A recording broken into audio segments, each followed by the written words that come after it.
மழை வெள்ளத்தால் பாதிக்கப்பட்ட விவசாய நிலங்களை செங்கல்பட்டு கிழக்கு மாவட்ட கழக செயலாளர் திருக்கழுக்குன்றம் எஸ் ஆறுமுகம் பார்வையிட்டார்.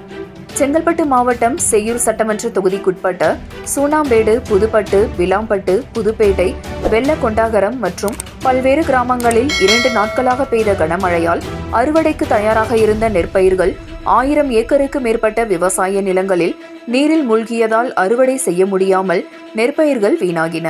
அது மட்டுமில்லாமல் வேர்க்கடலை, உளுந்து, தர்பூசணி இவைகளை பயிர் செய்தனர். இவைகளும் நீரில் மூழ்கி வீணாயின.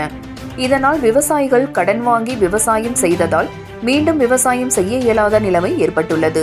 இப்பகுதிகளை தமிழகத்தில் எதிர்க்கட்சித் தலைவர் எடப்பாடி பழனிசாமி அவர்களின் ஆணைக்கிணங்க செங்கல்பட்டு கிழக்கு மாவட்ட கழக செயலாளர் திருக்கழுக்குன்றம் எஸ் ஆறுமுகம் அவர்களுடன் மாவட்ட அம்மா பேரவை செயலாளர் ஆனூர் பக்தவச்சலம், சித்தாமூர் மேற்கு ஒன்றிய கழக செயலாளர் கிருஷ்ணமூர்த்தி, சித்தாமூர் கிழக்கு ஒன்றிய கழக செயலாளர் கொளத்தூர் ரவி ஆகியோர் சென்று பாதிக்கப்பட்ட விவசாய நிலங்களை பார்வையிட்டனர்.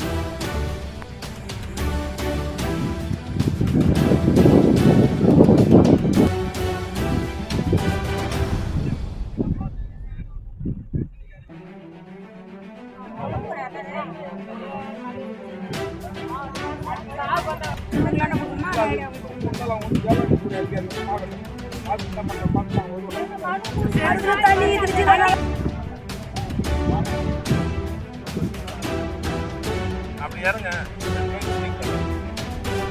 சொல்லுங்க.